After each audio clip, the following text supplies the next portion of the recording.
So I can't even believe I'm making this video, but this is for OS Ventura for your Mac. And for like weeks, I couldn't figure out how to get my computer to not go to sleep.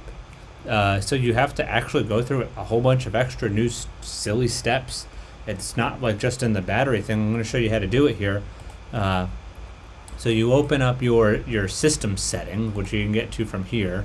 You know, you click the little Mac icon up there, you go to system settings, and then you want to hit displays. You see this displays button here, and then you have to go into advanced settings for some reason, and then prevent automatic sleeping on power adapter when display is off, and then you have to enter your password.